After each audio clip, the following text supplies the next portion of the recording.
नमस्कार, मैं हूं शिखा। आप सभी लोगों का CFA इंस्टीट्यूट के YouTube चैनल पर बहुत बहुत स्वागत है। आज हम पढ़ेंगे शिक्षक भर्ती परीक्षा के अंतर्गत अधिगम और उसके विभिन्न सिद्धांत। तो आइए पहले हम जानते हैं कि अधिगम क्या होता है। अधिगम लर्निंग,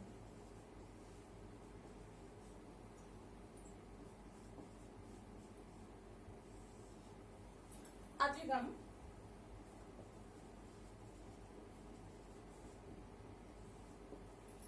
जो हम सीखते हैं, जो हम अनुभव प्राप्त करते हैं, इसके द्वारा हमारे व्यवहार में जो परिवर्तन देखने को मिलता है वही कहलाता है अधिगम। तो किसके द्वारा? अनुभव और प्रशिक्षण द्वारा व्यवहार में होने वाला परिवर्तन अधिगम कहलाता है।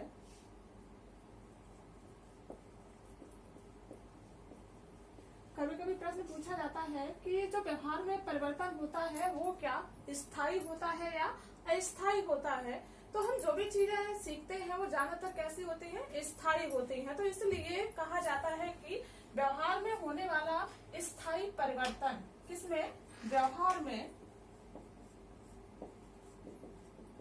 होने वाला स्थायी परिवर्तन ही क्या है? अधिगम है। ये प्रश्न कई बार पूछा जा चुका है, टेट में भी पूछा जा चुका है, आधार सीटेट वगैरह अन्य एग्जाम में भी पूछा जाता है कि अधिगम से क्या अभिप्राय है। तो व्यवहार में होने वाला परिवर्तन क्या है? अधिगम है। साथ ही कैसा परिवर्तन? स्थायी। ये दोनों ही होता है, परंतु ज्यादातर जो परिवर्तन देखने को मिलते हैं वो स्थायी होते हैं। इसलिए कहा जाता है कि व्यवहार में होने वाले स्थायी परिवर्तन को ही अधिगम कहा जाता है। अधिगम से संबंधित कुछ परिभाषाएं भी हैं जो कि अक्सर एग्जाम में पूछी जाती हैं। सबसे छोटी परिभाषा है आपकी डॉक्टर मेस। ये बार पूछी जा चुकी है इसमें एग्जाम में। डॉक्टर मेस, हम करके सीखते हैं। कैसे सीखते हैं? हम करके सीखते हैं।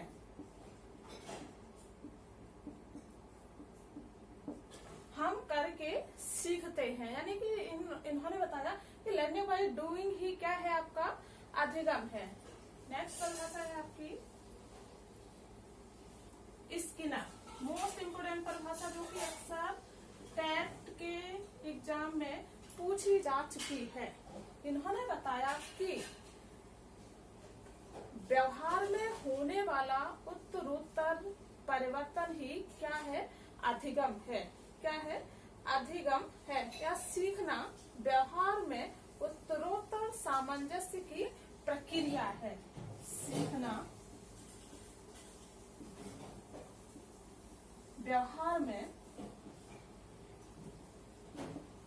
उत्तरोत्तर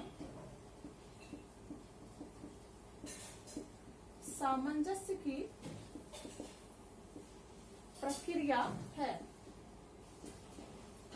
बहुत इंपोर्टेंट परिभाषा है, इसको तो आप याद रखें हमेशा।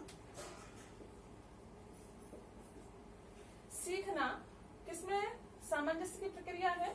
व्यवहार में। यानी कि हम जैसे जैसे सीखते जाते हैं, जैसे जैसे को कहा गया है उत्तरोत्तर, हम जैसे जैसे सीखते जाते हैं वैसे वैसे हमारे व्यवहार में परिवर्तन और सामंजस्य देखने को मिलता है। तो सीखना व्यवहार में उत्तरोत्तर सामंजस्य की क्या है? प्रक्रिया है।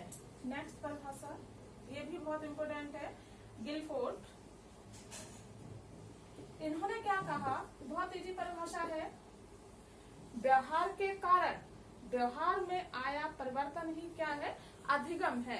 यानी कि आप जिससे भी सीख रहे हैं उसके व्यवहार के कारण आपके व्यवहार में जो परिवर्तन देखने को मिलता है वही होता है आपका अधिगम। सबसे इजी परिभाषा है इनकी, व्यवहार के कारण व्यवहार में परिवर्तन। व्यवहार व्यवहार के कारण, व्यवहार में परिवर्तन ही क्या है, अधिगम है या सीखना है। नेक्स्ट परिभाषा क्रो एवं क्रो, ये भी पूछी जाती है अक्सर परिभाषा। क्रो एवं क्रो की परिभाषा भी बिल्कुल सिर्फ 3 शब्द ही इसमें इम्पोर्टेंट है, जैसे सीखना, ज्ञान, आदत और अभिवृत्तियों। सीखना, ज्ञान, आदत और अभिवृत्तियों का अर्जन है। सिर्फ 3 वर्ड आपको याद रखने हैं, ज्ञान, आदत और अभिवृत्तियां। जहां पर भी आपको जब भी कभी अधिगम की परिभाषा पूछी जाए कि निम्नलिखित में से परिभाषा किसकी है, यदि आपको परिभाषा में ज्ञान, आदत और अभिव्यक्तियां नजर आती हैं तो तुरंत आप टिक कर देंगे क्रो एवं क्रो पे। ये इनकी परिभाषा की विशेषता है, क्योंकि ये जो 3 वर्ड आए हैं वो अन्य जो मनोवैज्ञानिक थे उनकी परिभाषा में देखने को नहीं मिले हैं। तो बहुत ईजी परिभाषा, ज्ञान, आदत और अभिव्यक्तियों का अर्जन ही क्या है, सीखना है। ठीक है, एक और परिभाषा है वुडवर्थ।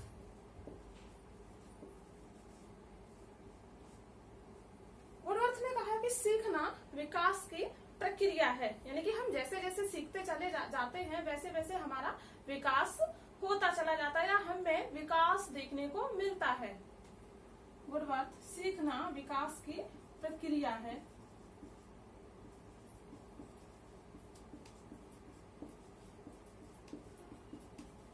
सीखना विकास की प्रक्रिया है।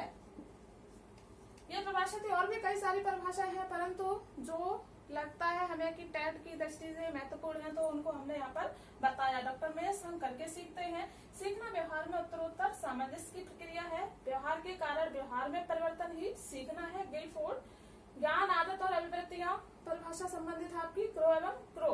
विकास की प्रक्रिया है वुडवर्थ। वुडवर्थ और विकास की प्रक्रिया, तो आप इनको ऐसे ऐड कर देंगे।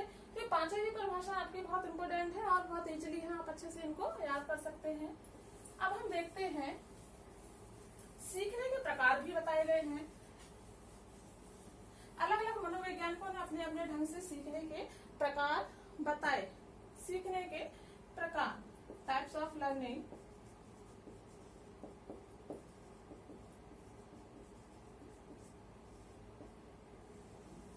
सीखने के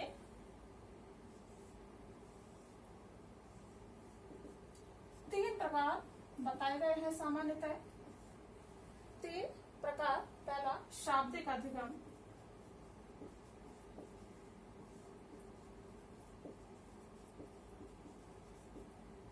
वर्बल लर्निंग। दूसरा, गत्यात्मक अधिगम, मोटर लर्निंग। तीसरा, समस्या अधिगम, प्रॉब्लम सॉल्विंग लर्निंग। ये 3 प्रकार बताए गए हैं। ये जो गत्यात्मक वाला है आपका, मोटर वाला, इससे आपका प्रश्न पूछे जाते हैं। आप देखिए, शाब्दिक यानी कि वह अधिगम जिसका संबंध किससे होता हो, शब्दों, भाषा, संकेतों आदि से होता हो। वहां पर आपका जो अधिगम का प्रकार होगा वो होगा शाब्दिक अधिगम। याद रखिएगा, जहां पर शब्द, भाषा, संकेत आदि देखने को मिले वहां पर आपका कौन सा अधिगम होगा, शाब्दिक अधिगम होगा। या बोलना मिले तो बोलना भी आपका शाब्दिक अधिगम के अंतर्गत ही आएगा। गत्यात्मक अधिगम यानी कि जो भी क्रियाएं जिनमें कि क्या हो, क्रिया जो है वो गतिशील हो या किसी भी कार्य के पीछे क्रिया निहित हो, जैसे चलना, दौड़ना, नृत्य करना, साइकिल चलाना,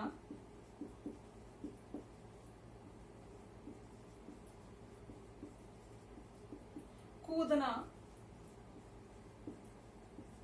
आदि। लिखना यानी कि वह कार्य जिसमें क्रिया निहित हो, तो वह जो अधिगम का प्रकार होता है वो होता है गत्यात्मक अधिगम। इससे आपके एग्जाम्पल पूछे जाते हैं कि शीला दौड़ रही है, निम्नलिखित में से किस अधिगम का प्रकार है? तो आपका प्रकार है वो आपका गत्यात्मक। गत्यात्मक की जगह कभी कभी आपका गतिशील अधिगम भी लिखा हो सकता है, या क्रियात्मक अधिगम भी आपका लिखा हो सकता है, तो इससे भी आप इसको याद रखिएगा। नेक्स्ट आपका समस्या अधिगम। नाम से ही स्पष्ट है, यानी कि वह अधिगम जिसमें किसी भी समस्या का क्या ढूंढा जाता हो, समाधान ढूंढने का प्रयास किया जाता हो, तो वह कहलाता है समस्या अधिगम या समस्या समाधान अधिगम। समस्या समाधान अधिगम, ठीक है।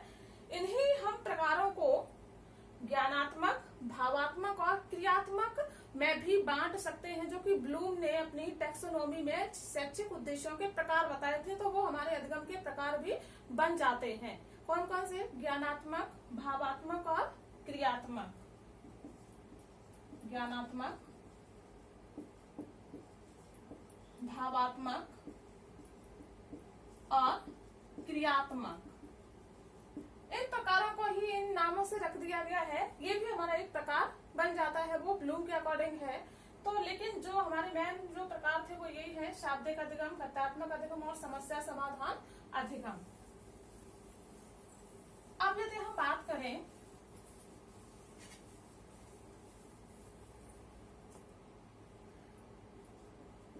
अधिगम की विशेषताओं की, इनसे प्रश्न आपका अक्सर पूछा जाता है एग्जाम में। पिछली बार टेस्ट में पूछा गया था कि निम्नलिखित में से अधिगम की विशेषता नहीं है। विशेषता तो अभी तक आपने इतनी परिभाषाएं देखी, प्रकार देखे, तो यहाँ पर अधिगम की क्या क्या विशेषताएं होगी? अधिगम क्या है? निरंतर चलने वाली प्रक्रिया है, यानी कि हम जब तक जीवित रहते हैं तब तक हम किसी न किसी भी चीज से कुछ न कुछ सीखते रहते हैं, चाहे वो हम प्रत्यक्ष रूप से सीखें चाहे हम अप्रत्यक्ष रूप से सीखें। तो अधिगम कैसी है? निरंतर चलने वाली प्रक्रिया।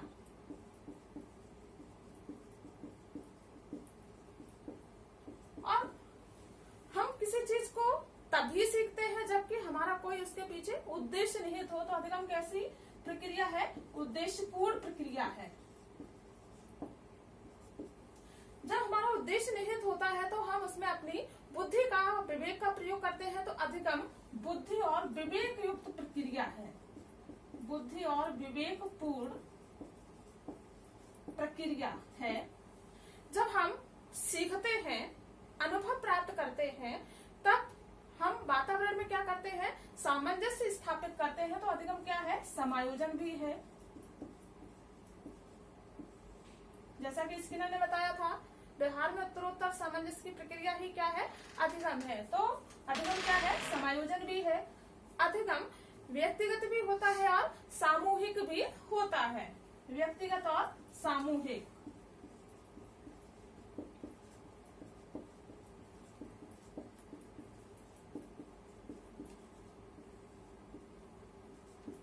अधिगम जो है वह सृजनशील प्रक्रिया भी होती है, यानी कि हम जो सीखते हैं, चाहे वो हम साधारण रूप से सीख लें या फिर हम उसको रचनात्मक ढंग से सीखें।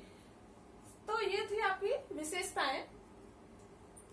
अधिगम वातावरण के साथ हमारा क्या प्रदान करती है? समायोजन या सामंजस्य स्थापित कराती है या उसमें सहायता प्रदान करती है। तो ये विशेषताएं थी अधिगम की। अब हम बात करेंगे अधिगम के सिद्धांतों की, जो कि आपके शिक्षा भर्ती परीक्षा के सिलेबस में रखे गए हैं।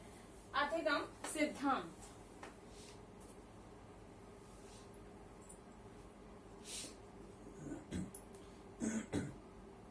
एक तरफ हम देखें, सबसे पहला जो हमारा सिद्धांत था वो था प्रयास एवं त्रुटि का सिद्धांत। प्रयास एवं त्रुटि का सिद्धांत, इसे ही हम भी कहते हैं प्रयत्न एवं भूल का सिद्धांत। इसी को ही हम संयोजनवाद का सिद्धांत भी कहते हैं या उद्दीपन प्रतिक्रिया सिद्धांत भी कहते हैं।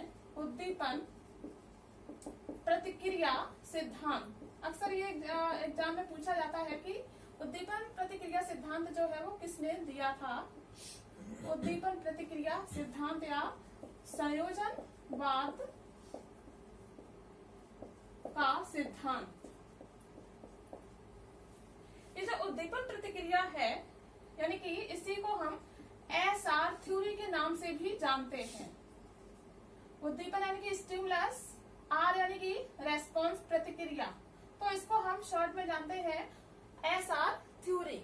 तो इस नाम से भी कभी कभी प्रश्न पूछ लिया जाता है कि एसआर थ्योरी किसने दी थी या एसआर थ्योरी के प्रतिपादक थे। तो इसके जो प्रतिपादक थे वो कौन थे? थॉर्नडाइक।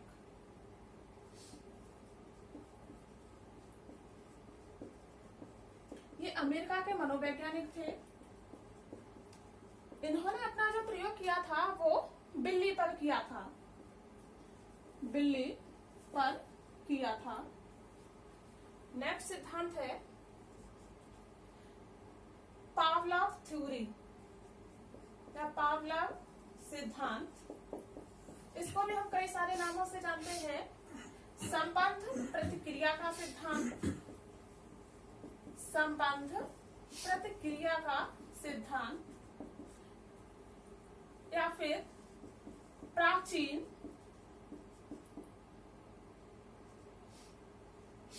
अनुबंधन का सिद्धांत। ये कई सारे नामों से प्रश्न पूछा जा चुका है। प्राचीन अनुबंधन का सिद्धांत, जिसको हम क्लासिकल कंडीशनिंग थ्योरी के नाम से जानते हैं। प्राचीन अनुबंधन का सिद्धांत, ये सिद्धांत जो है वो दिया था आपका पावलोव ने। पावलोव जो है वो रूस के मनोवैज्ञानिक थे और इन्होंने अपना प्रयोग किया था कुत्ते पर। नेक्स्ट है आपका क्रिया प्रसूत ऑपरेट कंडीशनिंग थ्योरी। क्रिया प्रसूत अनुबंधन का सिद्धांत, जिसको हम दूसरे नाम से भी जानते हैं नैमित्तिक अनुबंधन का सिद्धांत। पावलोव के सिद्धांत को हम जानते हैं प्राचीन अनुबंधन और स्किनर के सिद्धांत को हम जानते हैं नैमित्तिक अनुबंधन का सिद्धांत। ये पिछली बार प्रश्न पूछा जा चुका है, पिछले से पिछले टेट में। अनुबंधन का सिद्धांत ये आपको दिया था स्किनर ने। ये भी अमेरिकन मनोवैज्ञानिक थे और इन्होंने अपना जो प्रयोग किया था वो चूहों और कबूतरों पर किया था। चूहों और कबूतरों पर किया था। नेक्स्ट सिद्धांत है हमारा सूझ सिद्धांत, इंसाइट थ्योरी। सूझ सिद्धांत, जिसको हम अंतर्दृष्टि सिद्धांत के नाम से भी जानते हैं। अंतर्दृष्टि सिद्धांत या गेस्टाल्ट सिद्धांत के नाम से भी जानते हैं, इंसाइट थ्योरी।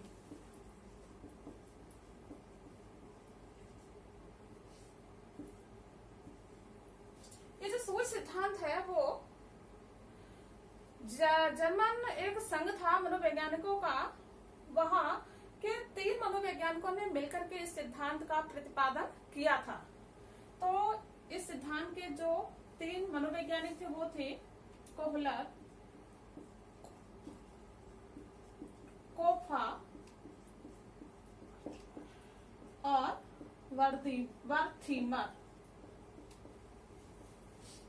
इन 3 मनोवैज्ञानिकों ने मिलकर के सूझ सिद्धांत या अंतर्दृष्टि सिद्धांत का प्रतिपादन किया था और इन्होंने अपना जो प्रयोग किया था वो चिंपैंजी पर किया था। सुल्तान, जिसका नाम था सुल्तान नामक चिंपैंजी।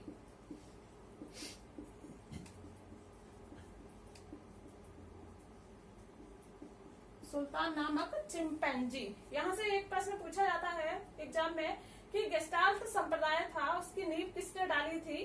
तो यदि आप डिटेल में पढ़ना चाहते हैं तो हम इसको बाद में पढ़ेंगे डिटेल से।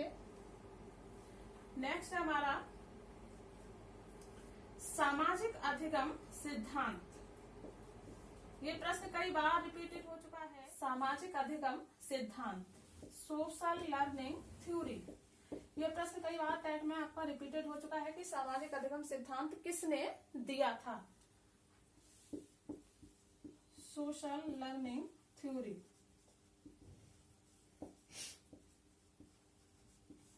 ये दो मनोवैज्ञानिकों ने दिया था जिनका नाम था बंडूरा और वाल्टर्स।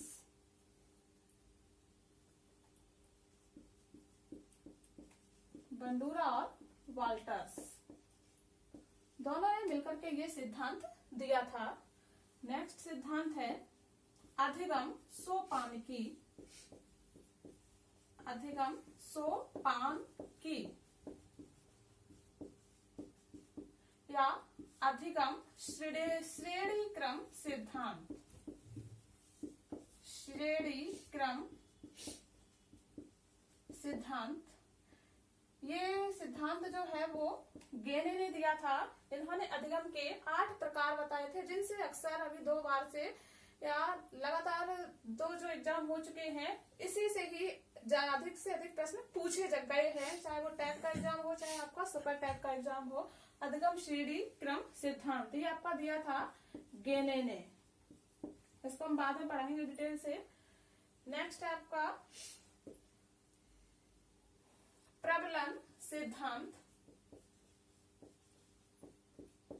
प्रबलन सिद्धांत जिसको हम गणितीय सिद्धांत के नाम से भी जानते हैं। गणितीय सिद्धांत या आदत सिद्धांत। आदत सिद्धांत या पुनर्बलन सिद्धांत। यहाँ पर जो प्रबलन शब्द है ये सिद्धांत हल ने दिया था और प्रबलन के लिए इन्होंने जो शब्द है पुनर्बलन जो था उसके लिए इन्होंने प्रबलन शब्द का प्रयोग किया था। कभी कभी ये प्रश्न पूछ लिया जाता है कि पुनर्बलन का सिद्धांत किसने दिया था, हल ने दिया था या फिर डोलार्ड एंड मिलर ने दिया था। तो जो सिद्धांत है वो पुनर्बलन के नाम से तो डोलार्ड और मिलर ने ही दिया था। पुनर्बलन के लिए ही हल ने प्रबलन शब्द का प्रयोग कर दिया था। तो ये सिद्धांत जो है वो आपका दिया था हल ने। इसको गणितीय सिद्धांत इसलिए कहा जाता है क्योंकि इन्होंने कुछ अजम्पशंस बनाए थे, हाइपोथेसिस बनाई थी अपने सिद्धांत में, जिसका उन्होंने कैलकुलेशन किया था वो गणितीय ढंग से किया था, जिसके कारण इनके सिद्धांत को गणितीय सिद्धांत के नाम से भी जाना जाता है। नेक्स्ट सिद्धांत है आपका चिन्ह सिद्धांत। चिन्ह सिद्धांत, साइन थ्योरी। ये आपकी दी थी टॉलमैन ने। टॉलमैन ने दी थी या दिया था ये आपका चिन्ह सिद्धांत, जिसको हम अव्यक्त सिद्धांत के नाम से भी जानते हैं। अव्यक्त सिद्धांत, चिन्ह सिद्धांत या अव्यक्त सिद्धांत। ठीक है। नेक्स्ट है आपका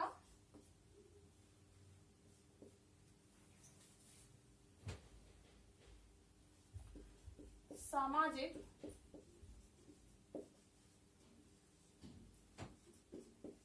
सांस्कृतिक सिद्धांत। सामाजिक सांस्कृतिक सिद्धांत, हालांकि सिद्धांत अलग है लेकिन यहाँ कुछ ना कुछ हद तक हम इसका अधिगम में भी प्रयोग करते हैं। ये आपका दिया था वाइगोस्की ने। वाइगोस्की ने ये सिद्धांत आपका दिया था। ऊपर से रख कर दे रहे हैं हम।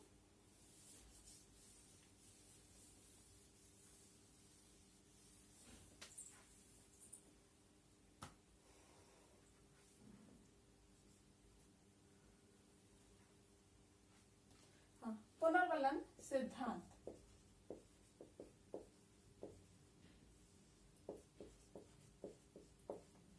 ये आपको दिया था डोलार्ड एवं मिलर ने। यदि आपका ऑप्शन में रहता है कि पुनर्बलन सिद्धांत दिया था ऑप्शन में आपका डोलार्ड एंड मिलर भी लिखा हुआ है और आपका हल भी लिखा हुआ है। तो पहले आप डोलार्ड एवं मिलर को लगाएं। यदि डोलार्ड एवं मिलर नहीं है ऑप्शन में तब आप हल को टिक करेंगे। ठीक है। नेक्स्ट आपका शाब्दिक अधिगम सिद्धांत। शाब्दिक अधिगम सिद्धांत, ये जो शाब्दिक अधिगम सिद्धांत है ये आपका आशुवेल ने दिया था। शाब्दिक अधिगम सिद्धांत, डेविड आशुवेल।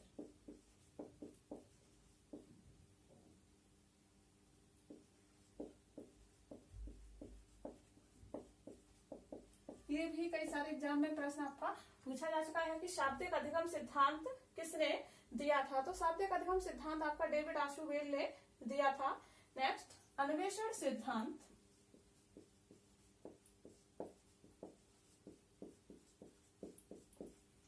ये आपको दिया था जेरोम ब्रूनर ने।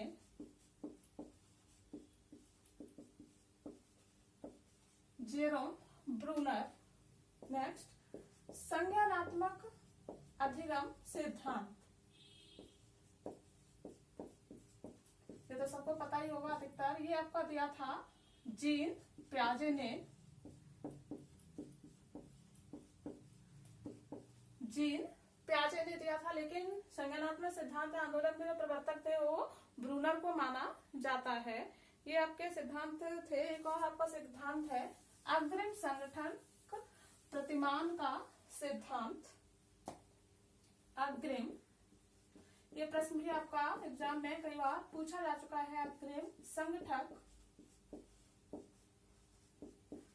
प्रतिमान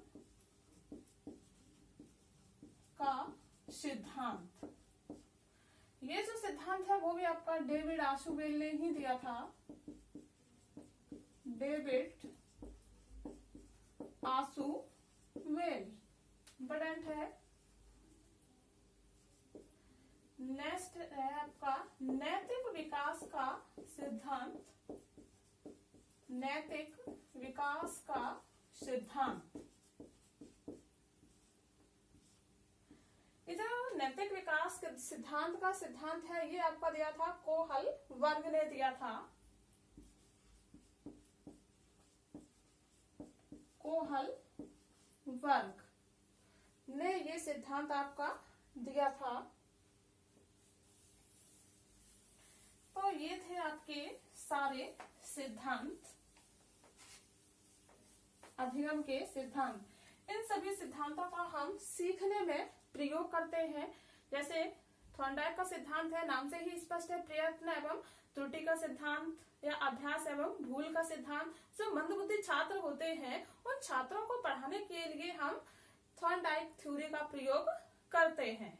वैसे ही पावलोव का सिद्धांत, यदि हमें बच्चों में डर की भावना को दूर करना है तो हम पावलोव के सिद्धांत का प्रयोग करते हैं।